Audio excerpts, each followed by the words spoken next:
Vote বেংকৰ স্বাৰ্থত জুবিন গাৰ্গক ব্যৱহাৰ কৰিছে অখিল গগৈয়ে। জুবিন গাৰ্গক ন্যায় দিব কোনে? অখিল গগৈ নে হিমন্ত বিশ্ব শৰ্মাই? প্ৰতিদিনে আদালতলৈ গৰিমা গাৰ্গৰ সৈতে অখিল গগৈ যায় নেকি? অখিল গগৈৰ মতে সিদ্ধাৰ্থ শৰ্মা, শ্যামকানু মহন্ত নহয় নেকি দোষী? তেওঁলোকৰ মতে সিদ্ধাৰ্থ শৰ্মা, শ্যামকানু দোষী নহয়। নাটকবাজিৰো এটা লিমিট থাকে। অখিল গগৈ এতিয়া যায় নেকি জুবিন গাৰ্গৰ সমাধি ক্ষেত্ৰলৈ? এই সকলোবোৰ হৈছে মাত্ৰ ভোটৰ অংক।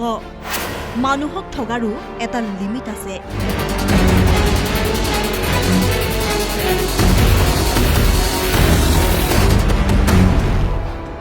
ইয়াৰ আগতো জুবিন গাৰ্গৰ ন্যায় প্ৰসংগক লৈ পুনৰ উত্তাল হৈ পৰিছে ৰাজ্যৰ ৰাজনীতি।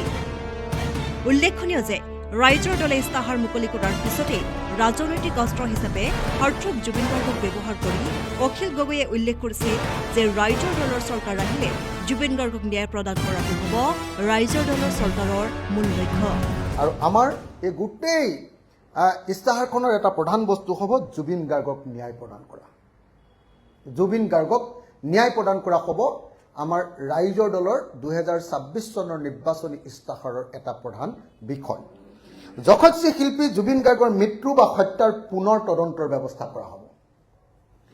অতিৰিক্ত চাৰ্জশ্বিট দাখিল কৰা হ'ব। ৰাষ্ট্ৰীয় পৰ্যায়ৰ অভিজ্ঞ দক্ষ আইনজ্ঞ আনি দৈনন্দিন শুনানিৰে প্ৰত্যেক দিনাই শুনানি দি জুবিন গাৰ্গক ক্ষীপ্ৰ আৰু উচিত ন্যায় প্ৰদান কৰাৰ আমাৰ প্ৰধান প্ৰতিশ্ৰুতিৰূপে আমি অসমবাসী ৰাইজৰ সন্মুখলৈ আমাৰ প্ৰতিশ্ৰুতি আগবঢ়াই দিছোঁ। অখিল গগৈৰ এই মন্তব্যৰ পিছতেই সৰব হৈ পৰিল মুখ্যমন্ত্ৰী ডক্টৰ হিমন্ত বিশ্ব শৰ্মা। মুখ্যমন্ত্ৰী ডক্টৰ হিমন্ত বিশ্ব শৰ্মাই অখিল গগৈয়ে প্ৰদান কৰা এই মন্তব্যক লৈ ক'লে যে অখিল গগৈৰ এয়া হৈছে কেৱল ভোট বেংকৰহে স্বাৰ্থ। কিয় অখিল গগৈয়ে আজি এমাহে জুবিন গাৰ্গৰ সমাধি ক্ষেত্ৰত গৈ কন্দাগৈ নাই। আজি মই কৈছো যেতিয়া কাইলৈ গৈ জুবিন ক্ষেত্ৰত কান্দি দেখুৱাবগৈ অখিল গগৈয়ে।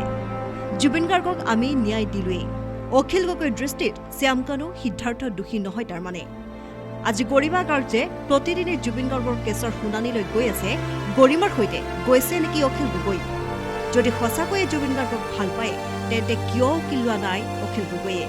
ইমান দিনে অখিল গগৈয়ে লগাব লাগিছিলে উকিল। এয়া অখিল গগৈৰ কেৱল নাটকবাজিহে। আমিহে দিলো, তেওঁলোকে কাক ন্যায় দিয়ে? তাৰমানে তেওঁলোকৰ মতে সিদ্ধাৰ্থ শৰ্মা, শ্যামকানু দোষী নহয়।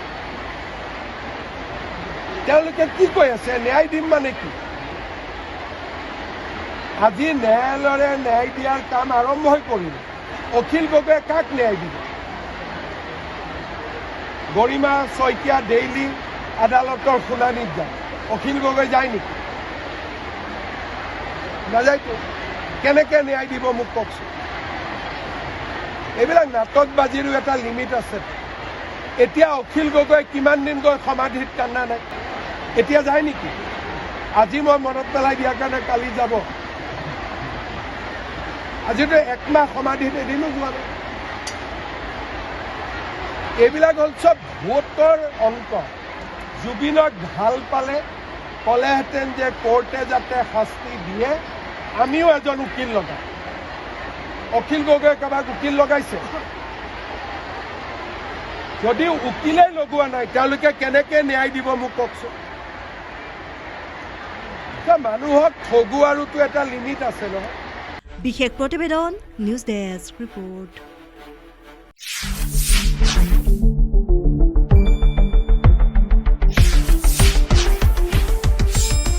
শুদ্ধ আৰু বিস্তৃত বাতৰিৰ বাবে চাই থাকক নিউজ ডেস্ক ৰিপৰ্ট।